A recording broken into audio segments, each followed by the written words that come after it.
Okay, let's get started with section 5.7.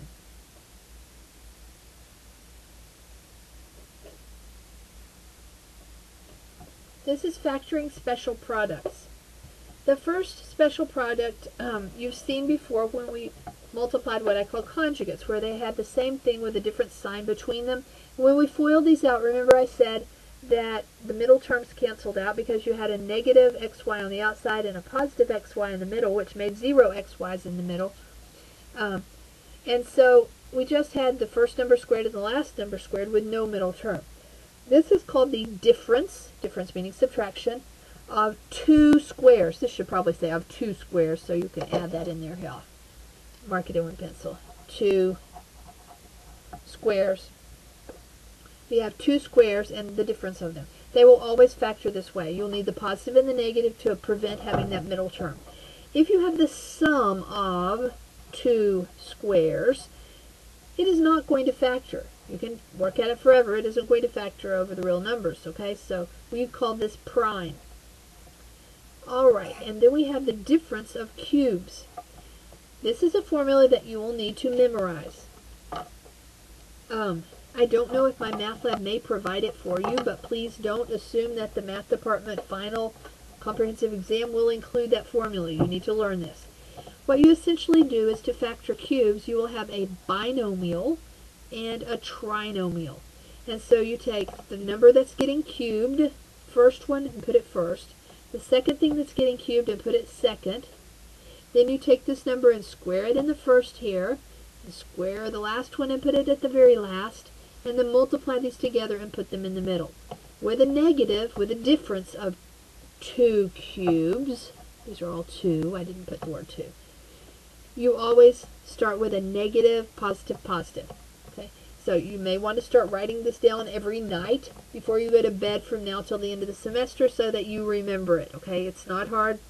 People learn it all the time, all over the world. So just commit it to memory. It takes a little time. Then we have the sum of cubes. That means we're adding 2 cubes. The formula works the same way. Whatever's getting cubed, you put it first. The one that's getting cubed last, you put the uncubed thing here. Then you take what was there and square it and put it at the first. The one at the end, square it and put it at the end. Multiply these together and put them in the middle. Notice the sign for the plus goes plus minus plus. Okay? So this is something you simply have to remember. The beginning sign is easy because they both begin with a minus. Or they both begin with whatever they are. If it's a minus, it starts with a minus. If it's a plus, it starts with a plus. They both have a positive at the very end. So you just have to remember it switches. It starts with what it is and it switches. It starts with what it is and it switches. Okay? So commit those to memory. We will need those for factoring special things. Okay? And we're going to see some of those today. All right, let's begin factoring some special things. There are some other formulas that they want you to memorize. I see no point in it, so I'm not going to have you do that. Factor this. Now, since it's all positive, we simply put everything positive. To get the x squared, we take x and x. If this has equal size factors, if it's a perfect square, put them. 2 times 2, that's a perfect square, 4. And that gives you the right thing in the middle. Easy as can be. We don't need a special formula to factor that. X squared minus 12x plus 36. Okay, here. Notice that it ends in a positive. That means the signs will be the same. And the negative there means they'll both be the same negative. Okay? So this is a perfect square. We first try as 6 times 6, which is 36. And to get the x squared, we take x times x. Notice that will give us a negative 6x and a negative 6x, which makes a negative 12x in the middle. And you can see that works also. Okay? Moving right along to C. We have 9x squared plus 6x plus 1. And again, these are both positive, so my factors are both positive. This is obviously 1 times 1. That's the only way to get a 1. If this is a perfect square, and 9 is a perfect square because 3 times 3 gives me 9, write it as a perfect square. Check this out. That gives us 9x squared at the beginning, 1 at the end. Positive 3x plus another 3x gives us 6x in the middle. It worked again. Okay? So these are actually these are easier than what you were doing last time. 3x squared minus 12x plus 12. Okay, Warning, folks, always pay attention for common factors. There is a common factor here of 3. Pull that 3 out before you go to factoring. 3 goes into there 4 times, and 3 goes into there 4. Okay, leave the 3 out front. Break this trinomial down into 2 binomials. They have to have the same sign, and it has to be a negative. To get a 4, it's a perfect square, so I begin with the 2 times the 2. I need an x times an x, and that is correct. If you check it, it is, okay? But these are really pretty easy. Going quickly through these, and I hope this is working for you. Remember, you can always stop and pause and go back on these. That's the beauty of it. E on number 1. 25x squared y squared minus 10x y cubed. It appears that this was a y cubed, so let's change that to a y cubed at the beginning there. And then minus a y cubed. They're kind of hung up on y cubed now. Okay, well, that helps me to notice that there's a y cubed common factor that needs to be pulled out. So I pull that out and I get a 25x squared minus a 10x minus a 1. Don't forget the 1 to hold the place there. Anything divided by itself makes a 1. Okay, so I begin in the middle here. This negative tells me that I need 1 positive and 1 negative. The 1 is only going to be achieved by a 1 times a 1. This is a perfect square, so I told you always try unsquaring it. 5 times 5 to get the 25. Okay, let's see if this is going to work. No, it doesn't look like it's going to work. Let's make sure we copied all the signs correctly. And we did. It's going to give us a negative 5x and a positive 5x, which makes a 0 in the middle.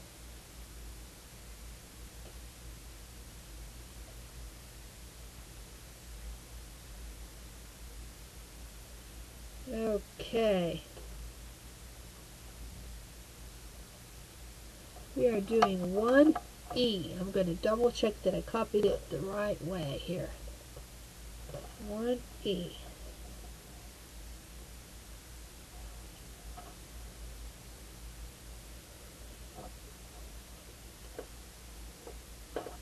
I'm looking at their answer, and they have it factored into 5x minus 1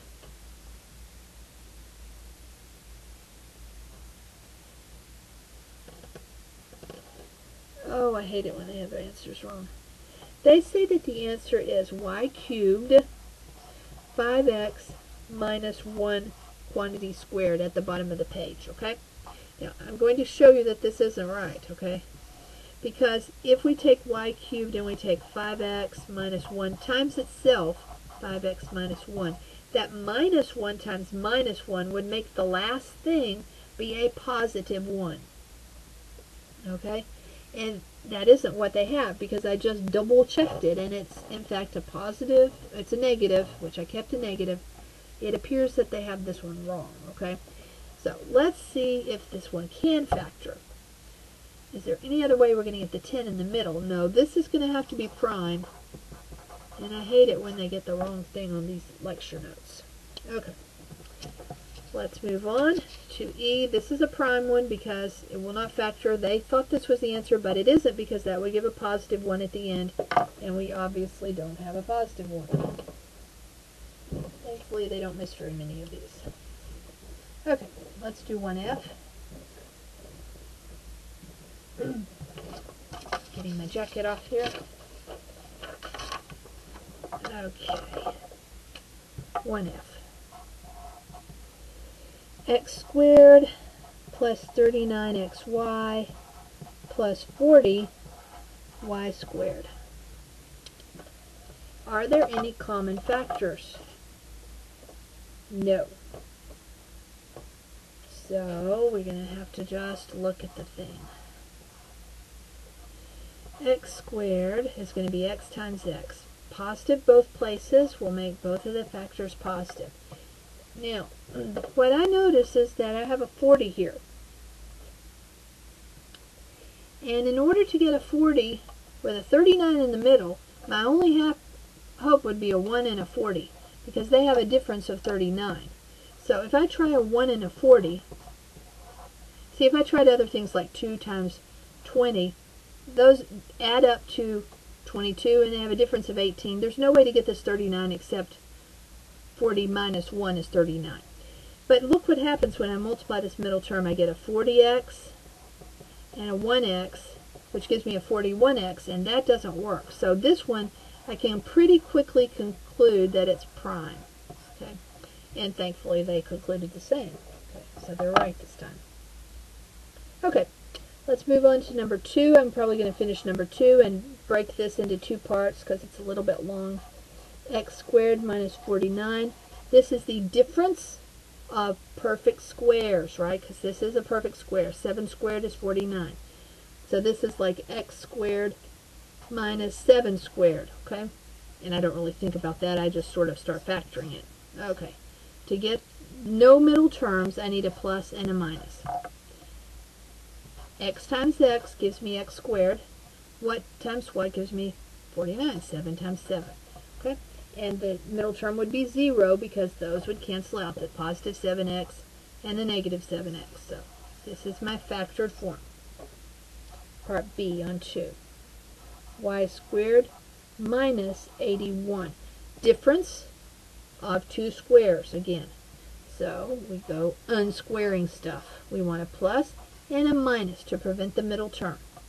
We want a y times a y, and 9 times 9 is the perfect square of 81. So there we go again. These are not bad at all. And the next one has fractions, which you guys are not real wild about. It says z squared, of all things. Okay, it's the difference of 2 squares. 16 is a perfect square, so 1/16 is also. 25 is a perfect square, and z is a perfect square. This is just the difference of uglier looking squares. So I put a plus and a minus to prevent a middle term. Now to get a 1 in the numerator, I'm going to need a 1 times a 1 in the numerators. What squared gives us 16? Well, 4. So I put a 4 times a 4. 1/4 times 1/4 is, multiply the numerators, we get 1. Multiply the denominators, we get 16. So that works. 25 is 5 times 5. And z squared is z times z. So we have 1/4 plus 5z, 1/4 minus 5z. Good. Okay, that was not bad, and that's completely factored. And now we move to 2d, and it's a little weird looking. X plus 3 is squared, and then 64, which is a perfect square. So this one kind of looks weird. Just think of this as your first piece, and this is your second piece. And we always write squares as one as a positive and one as a negative. Now let's do the 64 and build our confidence, because that's easy. What squared is 64? 8 times 8. Now to make this x plus 3 squared, I would need an x plus 3 times another x plus 3, right? X plus 3 times x plus 3 would give me x plus 3 squared.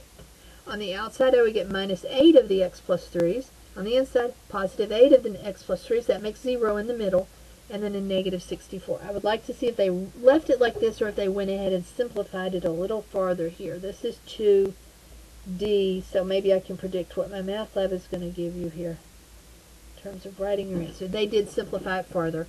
So this is going to be x plus 8 plus 3 is 11, and 3 minus 8 is negative 5. Okay. That's how they left it. Okay. Now we move on to 2e, which is 3x to the second. Is that a second? Yes.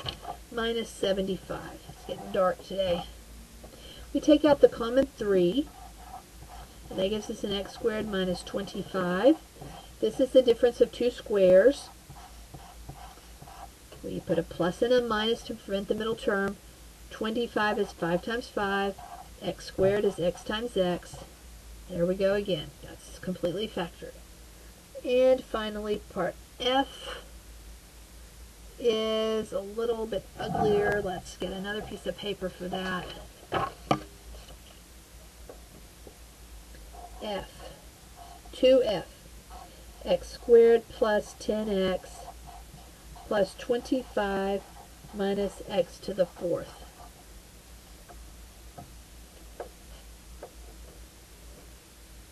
Well, this is in a section with the difference of squares, right?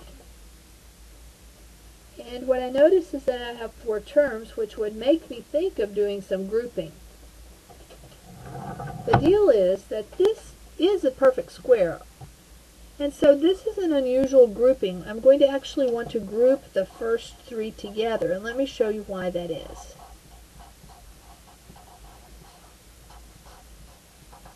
That's because this is a perfect square, and this is a perfect square. And then I can factor it again by using perfect squares, okay? So, this is simply x plus 5 squared. Okay? So you could factor it into like x plus 5 times x plus 5. Right, by your inspection, we'll write it as a square. Minus, this is x squared. Squared, right? So I actually have the difference of 2 squares here. Alright, I am not likely to give you one of these, but anyway, to do this, we make our 2 binomials. To avoid a middle term, we make one have a positive and the other have a negative. Now, to get the x plus 5 squared, I need an x plus 5 times an x plus 5. Then the first times the first will give me the first things as an x plus 5 squared. Now to get the x squared squared, I'll need an x squared times an x squared. X squared times x squared is x to the fourth, and that's what we started with. Okay? So this is the answer, and I expect that they're going to write it like, let's see, x squared first maybe. This says f on number 2. No, they actually left it in this form that it's in. That's fine. We'll do the same. Alright, so here it is factored. And again, this may come up on my math lab. It's good to know. This kind of stuff is going to come up more and more as you move into college algebra. Okay? That's it for part 1. We will come back and complete this in just a few minutes.